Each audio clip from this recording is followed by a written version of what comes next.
Bonsoir encore et bienvenue à cette seconde session de formation sur la mission de vie. Voilà, donc on s'est séparés la fois passée à ce niveau où je vous ai proposé de faire à vos enfants cet exercice de qu'est-ce que j'aime faire, enfin, quels sont mes talents, en quoi suis-je bon ou bonne et quel est ce dont le monde a besoin autour de moi et que je peux apporter. Et cet exercice, c'est ce qu'on appelle l'exercice des trois cercles. Vous voyez? Et ça vous permet de discerner. Et quand j'utilise le mot discernement, il y a vraiment un volet spirituel à ça. Sa mission de vie, comme vous le verrez dans la vidéo, c'est vraiment ce pourquoi Dieu vous a envoyé sur cette terre. Et ça ne se décide pas à la légère. Il faut prendre le temps de discerner ça et dans la prière, dans la demande que la volonté de Dieu se manifeste. Donc, au carrefour de ces croisements entre ma passion, vous voyez, ma passion, mes talents, et puis ce dont le monde a besoin et quels sont les besoins du monde auxquels je peux répondre. Et donc, comme je l'avais déjà dit la fois passée, eh bien, c'est au cœur c'est dans l'entrecroisement de ces trois grandes articulations que se trouve votre mission de vie. Euh, et il faut prendre le temps vraiment de gérer chaque cercle d'y réfléchir, d'être honnête avec soi-même euh, pour ne pas rêver dans le vide. Et à ce moment-là, dans la prière, Dieu peut nous aider à comprendre ce pourquoi il nous a envoyés dans ce monde. Et ça rejoint un peu ce qu'on a l'habitude d'appeler le ikigai. Le ikigai, c'est un concept japonais qui signifie littéralement raison d'être ou raison de se lever chaque matin. Quelle est la raison pour laquelle je suis heureux de me lever chaque matin et, et, et, et d'habiter le monde. Voilà. Euh, et vous verrez que ici aussi, le ikigai, qui est ma raison d'être, et comme je l'ai dit, ça, c'est un concept japonais très populaire, très connu dans les milieux du discernement de la mission de vie. Et vous verrez que ici, on a au moins quatre cercles qui s'entrecroisent, au moins quatre. Vous avez le cercle de la passion, c'est ce qu'on a appelé ce que vous aimez, ce que vous aimez. Le cercle de la profession, c'est pratiquement ce dont vous êtes, ce en quoi vous êtes bon, quels sont vos talents qui vous orientent vers une profession ou bien une activité bien précise. Et puis, ça entrecroise aussi, la profession va aussi de pair avec ce pourquoi vous pouvez être payé, parce que ce en quoi vous êtes bon, c'est ce que vous pouvez aussi offrir au monde, et le monde est prêt à vous donner en récompense ça peut être de l'argent ou un salaire ou en tout cas une compensation financière. Et c'est ce que les gens appellent souvent ma profession ou mon emploi, ainsi de suite. Mais ça peut être aussi de l'auto-emploi. Et puis, la vocation, il faut dire que souvent la mission et la vocation s'entrecoupent. Hein. C'est ce que le monde a besoin, ce dont le monde a besoin et qu'on suppose que pour lequel Dieu m'a envoyé sur terre. Donc, vous voyez que donc, notre raison d'être se trouve au croisement de ces quatre ou de ces trois-là. C'est pour cela qu'un enfant, et ce n'est pas quelque chose qu'on trouve une fois pour toutes, il faut discerner constamment, et ça peut prendre des formes nouvelles pendant notre trajet de vie. Euh, mais c'est important de retenir que ce schéma existe. Si vous allez sur Internet, vous tapez Ikigai, vous verrez bien évidemment qu'il y a des tonnes de trucs qui sont écrits qui sont écrites là-dessus. Et je voulais simplement attirer votre attention que ça peut vous aider aussi, ou ça peut aider à mener cette réflexion sur sa vie, sur ce qu'on veut faire de sa vie. Donc, et c'est pour cela que je dis ces trois cercles, on peut les réduire à trois cercles parce que le besoin, en fait, le besoin auquel je dois répondre dans le monde peut être, n'est-ce pas, euh, compris comme étant répondant à la mission ou à la vocation. Voilà. Mission et vocation peuvent ici servir de synonyme. Donc, alors, ce que j'aime faire, c'est ce qu'on appelle la passion. Euh, et c'est quelque chose qu'on fait spontanément et dans laquelle on trouve de la joie sans que quelqu'un ne nous pousse à le faire. Vous voyez. Parce que automatiquement, quand on le fait, on sent de l'énergie en soi et on sent qu'on a une motivation presque naturelle et qui ne demande pas, n'est-ce pas, qu'on nous paye ou bien qu'il y ait des contraintes ou bien qu'il y ait... Et donc ça nous dit quelque chose sur notre passion.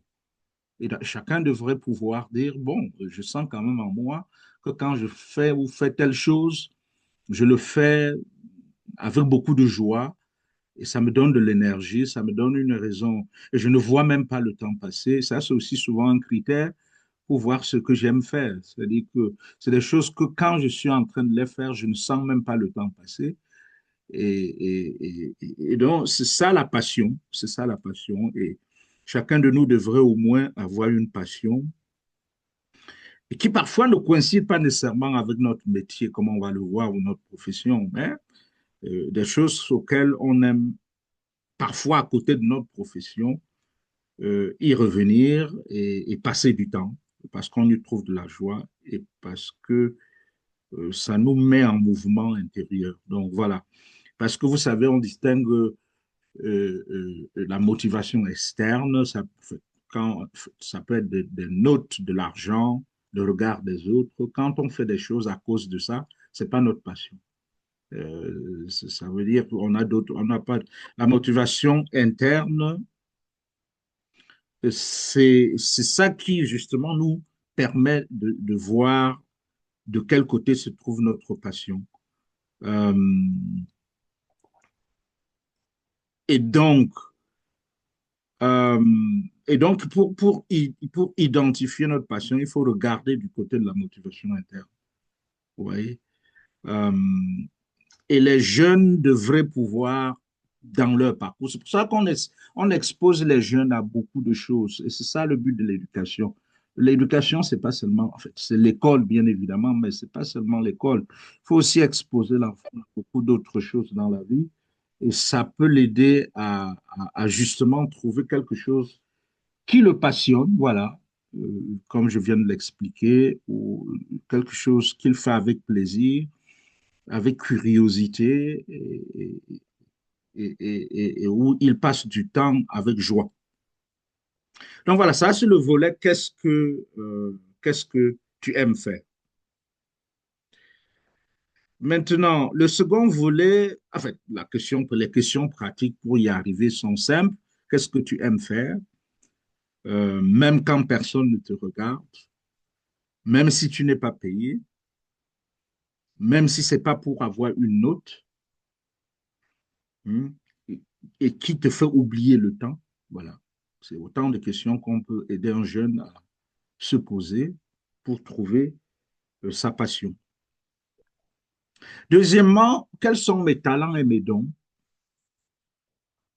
Quels sont mes talents? La fois passée, nous avons exploré la parabole des talents et il est évident que Dieu n'envoie personne sur cette terre sans talent. Et on doit aussi accompagner un jeune. On va à l'école justement pour découvrir certains de ces talents. Mais il y a aussi des talents qu'on ne nous aide pas à découvrir à l'école parce que l'école est souvent très livresque, en dehors parfois des activités sportives et quelques activités culturelles. L'école est trop livresque, alors que le champ des compétences humaines est extrêmement large et par conséquent, il faut aider l'enfant, il faut exposer l'enfant à beaucoup d'autres activités pour l'aider à voir quels sont ses dons ou ses compétences que l'école n'aide pas nécessairement à découvrir. Tes dons et tes compétences, c'est ce que tu sais faire sans effort et naturellement. Mais c'est aussi ce que les autres t'aident à reconnaître en toi. Et c'est parfois important que les parents soient attentifs à la croissance de l'enfant pour être capable de dire, ah, quand on te voit habituellement, n'est-ce pas?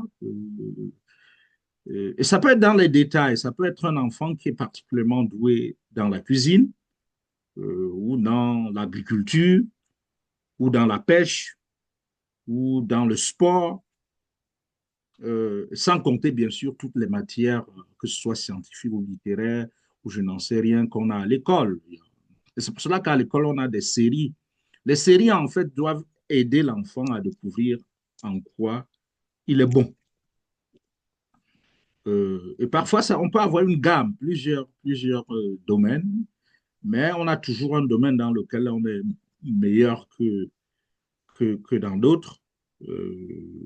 Et c'est très important d'aider un enfant à développer ces aspects-là, parce que dans le monde d'aujourd'hui où il y a beaucoup de concurrence pour trouver de l'emploi, et pas seulement trouver de l'emploi, mais pour créer de l'emploi, il faut vraiment être très bon dans son domaine et pas moyen. Parce que euh, euh, quand je vois, en fait, beaucoup de jeunes chôment parce qu'ils sont trop moyens dans le domaine qu'ils ont choisi.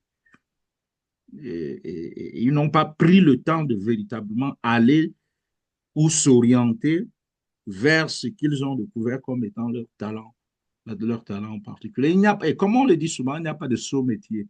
Tant que tu es bon, les gens te paieront pour tes services.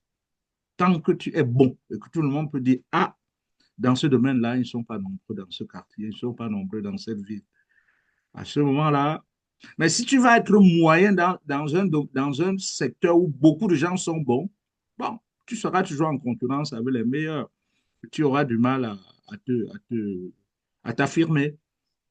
Donc, c'est très important d'aider un enfant à identifier ses compétences et ses dons et à les développer.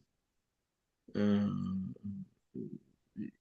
et l'exercice est très utile parce que quand un enfant a fait le point sur ses compétences, il sait où il est bon, il sait où il est moins bon, et il peut toujours développer là où il est moins bon. Par exemple, dans la vidéo, vous verrez que le jeune dit, quand il arrive à l'école, le premier devoir, je ne sais pas, il a dit qu'il a eu 4, et le professeur, en remettant la copie, lui a dit, tu es nul. Et il a dit au professeur, je serai le meilleur en mathématiques avant la fin de l'année. Et il s'est mis à travailler. Et dans la vidéo, il dit qu'il a fini l'année meilleur étudiant en mathématiques. Donc, on peut travailler des compétences qu'on n'a pas pour les développer. Euh, et c'est d'ailleurs à ça que servent l'école et les autres lieux d'apprentissage. Donc voilà, mes talents et mes dons. Et comme je l'ai dit, Dieu n'envoie personne sur cette terre sans talent. Le problème parfois, c'est que nous rêvons des talents que nous n'avons pas et souvent nous orientons, ou bien nous nous comparons. Il a tel talent, moi aussi, je dois les avoir. Non, c'est pas sûr que c'est le même talent que Dieu veut que tu exerces. Et, et,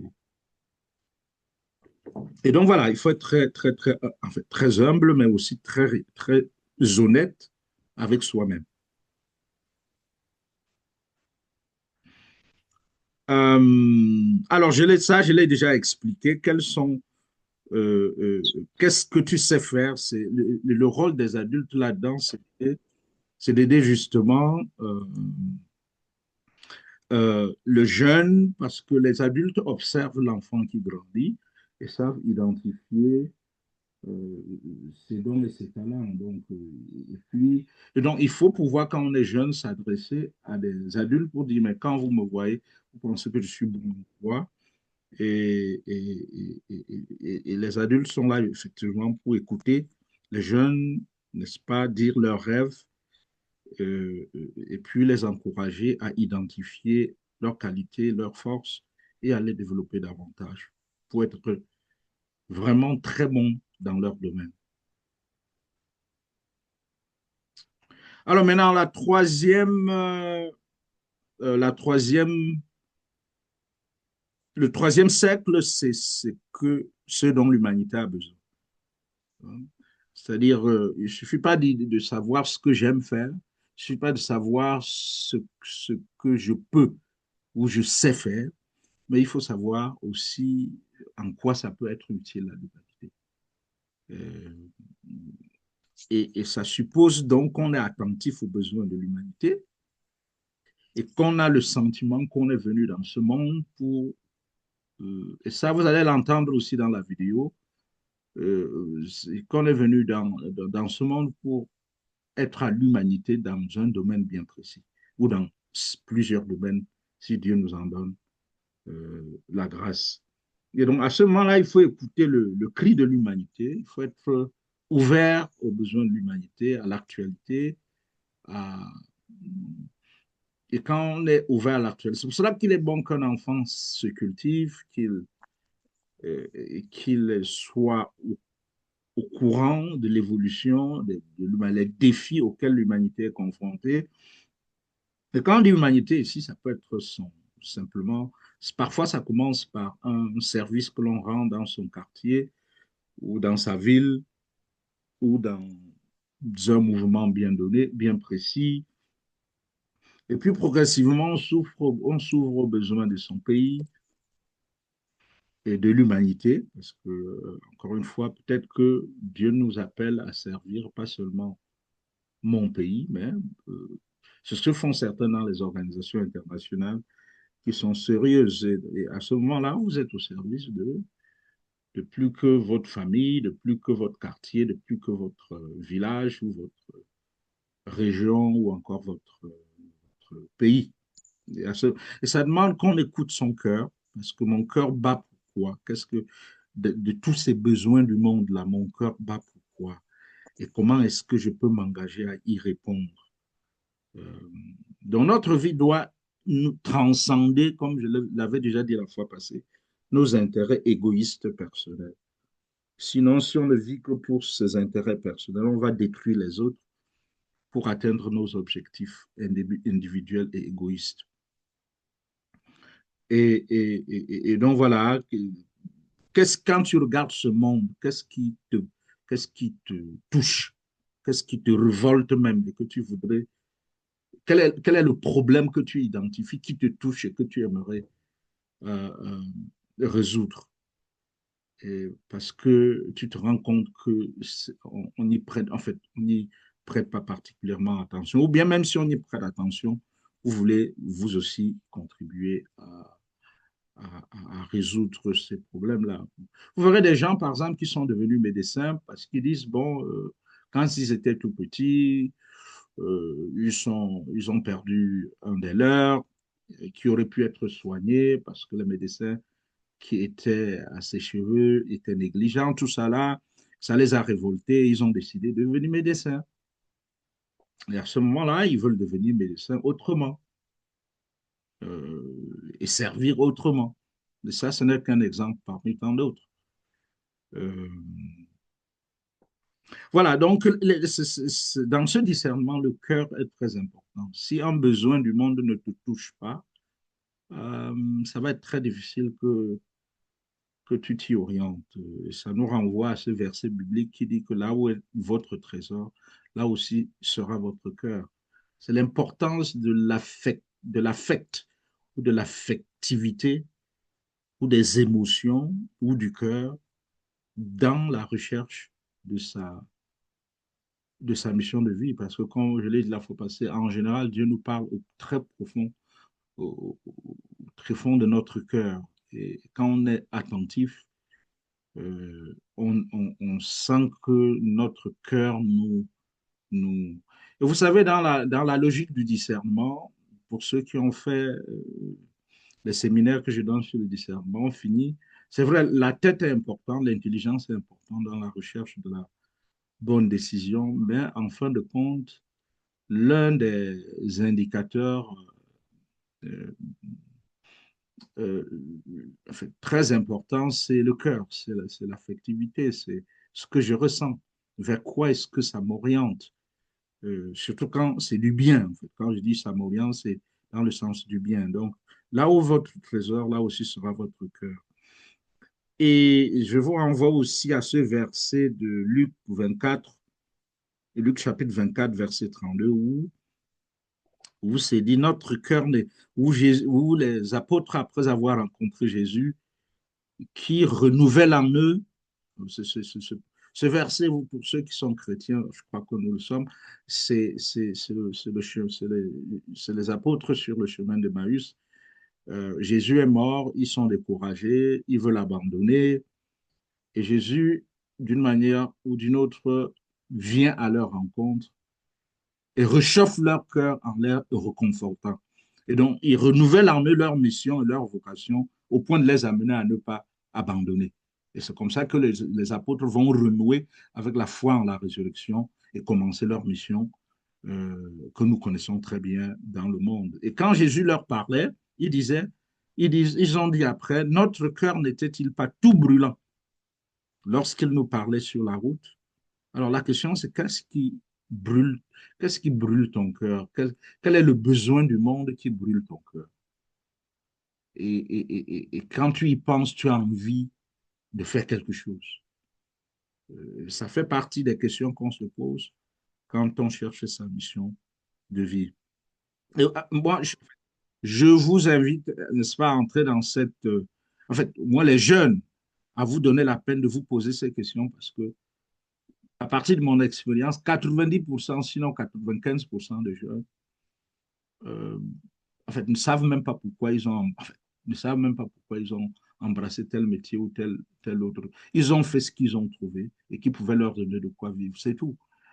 Mais si vous leur demandez en quoi est-ce que ça rejoint quelque chose de profond en vous, très peu sont capables de vous le dire. Et c'est le drame de la jeunesse et du monde aujourd'hui, que les gens finissent par faire ce qu'ils n'aiment même pas, ce dans quoi ils ne sont pas doués. Ils le font parce qu'il faut vivre. Donc, ce n'est pas l'idéal. Nous devrions quand même être capables de mener des vies passionnées ou passionnantes. Mais cela suppose qu'en amont, pendant des années, on se pose ces questions. Et je suis pratiquement sûr, je le dis parce que moi-même, pour moi, c'est ce que j'ai vécu personnellement, c'est que Dieu vous oriente même parfois de manière mystérieuse vers des choses, vers ce à quoi il vous destine. Tout n'est pas clair dès le départ, bien évidemment, et ce ne sera jamais clair dès le départ. Mais d'une manière ou d'une autre, si vous le cherchez avec, en fait, si vous recherchez sa vocation, sa mission pour vous avec droiture, il vous conduira à bon port. Voilà, donc, on est toujours sur la question de quel est le besoin de l'humanité auquel je peux répondre. Et ces besoins peuvent être de plusieurs ordres. Vous voyez, ça peut être dans l'ordre de la science. Il y en a qui ont consacré leur vie à la recherche scientifique parce qu'ils veulent aider à résoudre un problème qui va aider l'humanité, oui, un problème auquel l'humanité est confrontée. Ça peut être d'ordre technique, oui. Vous avez des gens qui deviennent polytechniciens parce qu'ils veulent aider à construire ou à trouver une technique pour résoudre un problème précis pour l'humanité. Euh, et donc, moi, en fait, moi, ce que je décourage chez les jeunes, c'est qu'ils disent, oh, je m'oriente vers tel métier parce que ça donne beaucoup d'argent. Si c'est seulement votre critère, je crains pour vous. Parce que vous n'y trouverez pas, en fait, vous y trouverez peut-être de l'argent, surtout si vous en avez le talent, mais vous n'y trouverez pas du goût. Et très vite, vous allez vous ennuyer. Euh, euh, et donc, aussi, ça peut être politique. Voilà. On peut avoir une vocation à la vie politique parce que la politique, nous dit la doctrine sociale de l'Église est la plus haute forme de charité parce qu'elle est orientée vers le service du bien commun. La bonne politique, bien évidemment, pas celle que nous voyons souvent dans nos pays. Ça peut être d'ordre social, voilà. Vous avez des gens qui créent des ONG et deviennent des acteurs de la société civile par vocation, parce qu'ils veulent aider à lutter contre tel phénomène ou tel autre phénomène dans la vie, lutter pour les droits de l'homme, lutter pour ceci ou cela. Ça peut être dans la santé, comme on l'a vu, ça peut être dans l'économie, ça peut être dans l'éducation, ça peut être dans l'agriculture, ça peut être dans tout secteur où on peut être utile à l'humanité. Euh, et comme je l'ai dit, normalement, il n'y a pas de saut métier, ou il n'y a pas de saut talent, il n'y a pas de saut don. Voilà. Tout ce en quoi on est bon, on peut le vendre à l'humanité.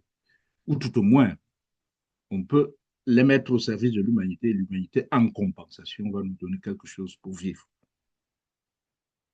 Donc voilà, euh, c'est ça le troisième cercle.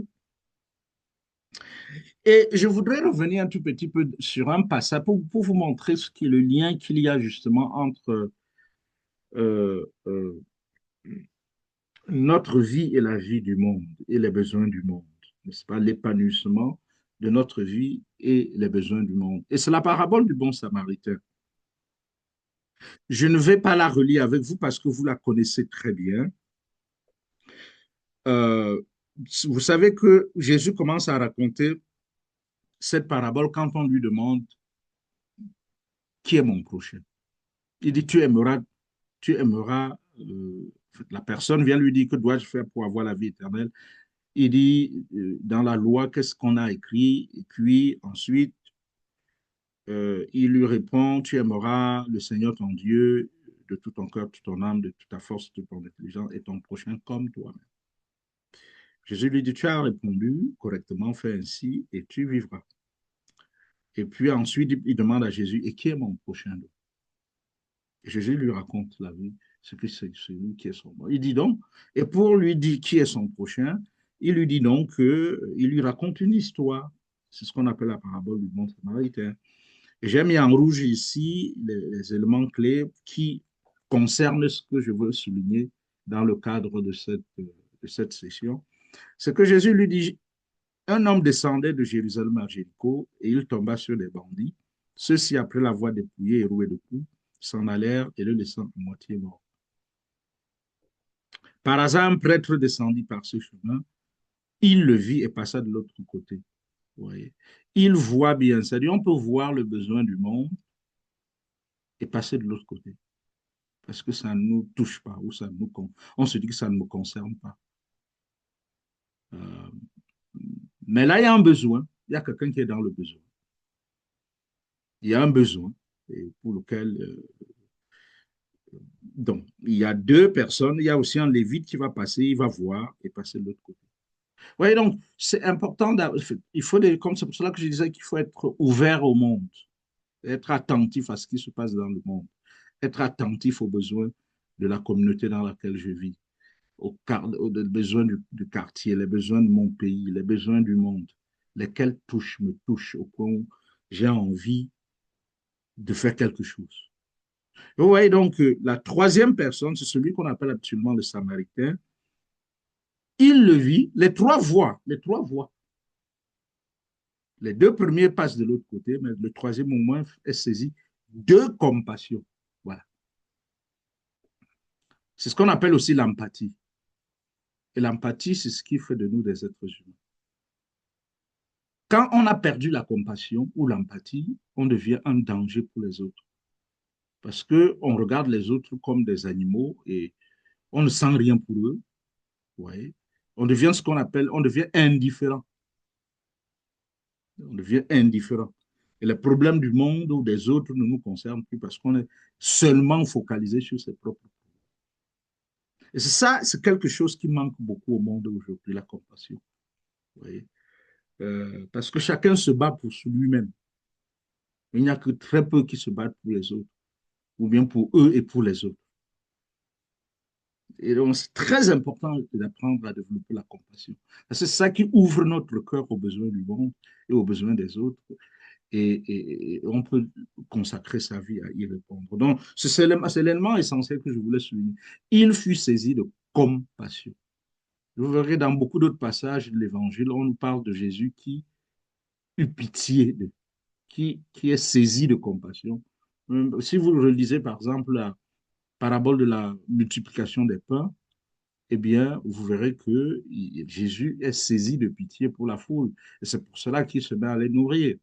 Certaines traductions disent, oui, il est saisi de compassion pour eux et il se met à les nourrir. Donc, c'est très important de développer la compassion, c'est-à-dire d'être attentif à ce que les autres... On ne peut pas tout faire, bien évidemment. On ne peut pas résoudre tous les problèmes du monde, mais on peut sentir son cœur battre pour certains problèmes du monde et voir ce qu'on peut, et voir ce qu'on peut faire pour y répondre. Donc, euh, alors, la dernière articulation de cette session, donc vous voyez, on a vu les trois cercles. Hein, on a vu les trois. Qu'est-ce que j'aime faire? Qu'est-ce que je sais faire? Et quel est ce dont le monde a besoin et qui touche mon cœur et je vais contribuer à y répondre. Euh, alors, dans ce travail de discernement, les modèles peuvent être très importants. Malheureusement, nous vivons aussi dans une société où il y a une grande crise de modèles. Euh, les modèles, c'est-à-dire des gens qui ont réussi, en fait, réussi, qui ont réussi à faire de leur vie un modèle pour les autres parce qu'ils ont répondu à un appel pour résoudre un problème précis dans le monde. Vous voyez, quels sont mes modèles, quels sont ceux-là qui m'inspirent et que je souhaiterais imiter. Euh, pas imiter à la lettre, parce que votre vie ne sera jamais la vie de quelqu'un d'autre, mais que vous pouvez, mais qui peuvent vous inspirer dans la recherche de la volonté de Dieu pour votre vie.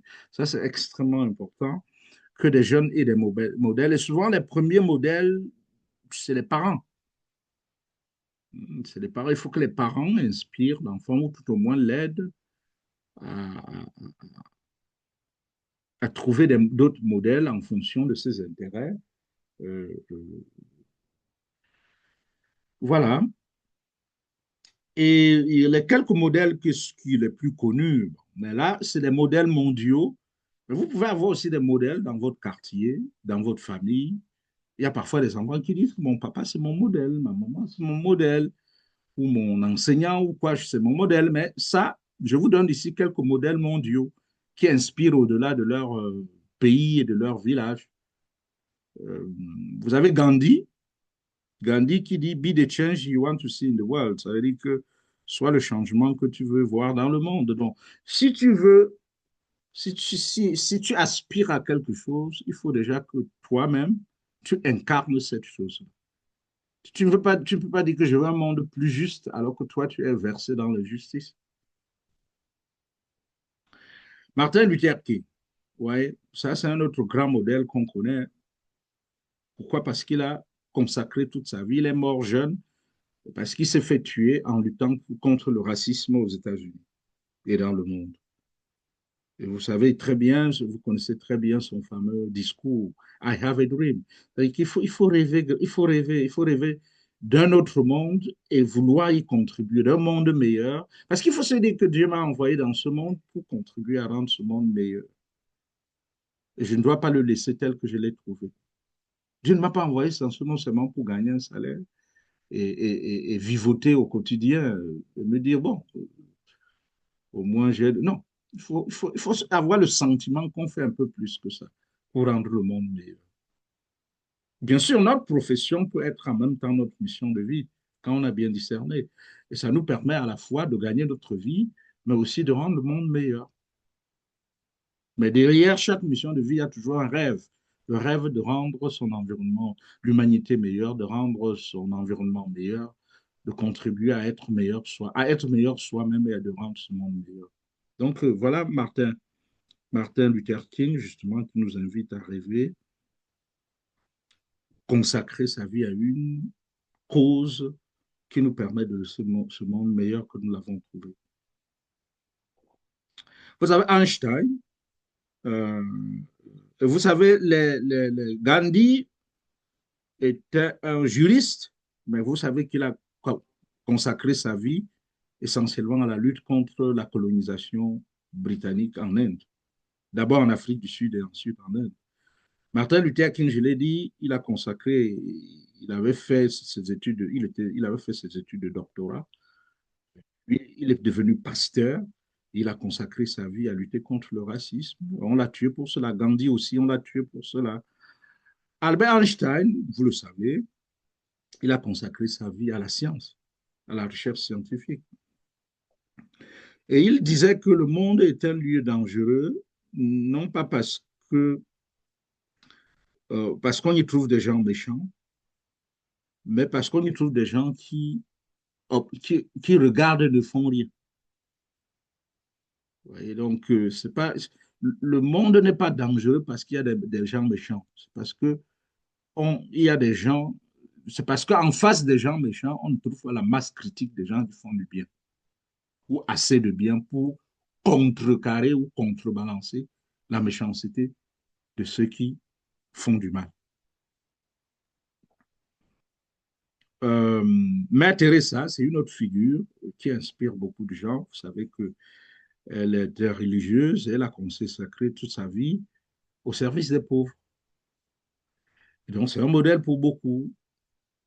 Et elle dit que ne vous laissez pas effrayer par le fait que vous n'êtes pas Martin Luther King, Einstein ou tout ça. On ne demande pas à tout le monde d'être Martin Luther King, mais chacun au niveau où il se trouve de faire la différence.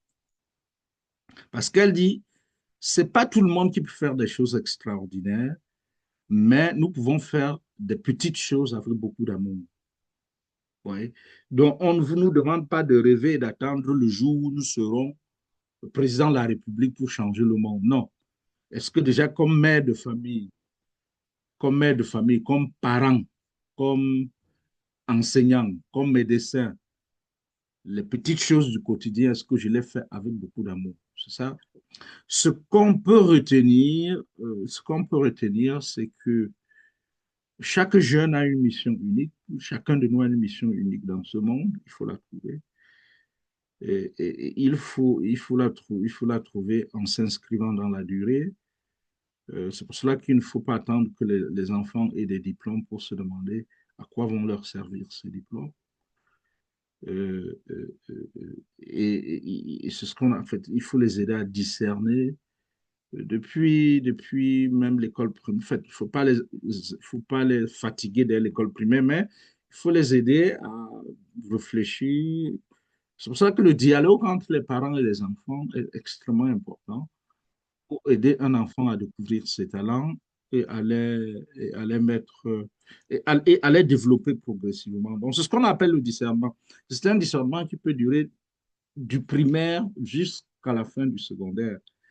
Et même à l'université, même quand on a choisi une filière qui nous oriente vers un secteur bien précis, souvent, tout de suite, on ne sait pas exactement ce qu'une licence ou un BTS, à quoi ça va nous ouvrir. Donc, on reste dans le discernement, on écoute la voix de Dieu. C'est pour ça que j'appelle ça discernement. Ce n'est pas simplement une affaire de chercher un métier qui nous donne à manger, mais c'est une affaire de en quoi puis-je être utile à l'humanité. Et c'est donc très important de se mettre en chemin ou de mettre ce discernement-là en chemin sans attendre trop longtemps. Euh, et comme je vous l'ai dit, tout ce que je partage avec vous là, c'est le fruit des recherches scientifiques. Ce n'est pas simplement des élucubrations liées aux questions de coaching ou de pas coaching, non. Il y a des recherches très pointues aujourd'hui sur la question de la mission ou des projets de vie et sur comment dialoguer avec les jeunes là-dessus et les aider à s'orienter vers quelque chose qui va leur être utile tout en étant utile aussi à l'humanité. Et puisque nous croyons en Dieu, eh bien, pour nous, cela s'inscrit dans le cadre d'une mission ou d'une vocation.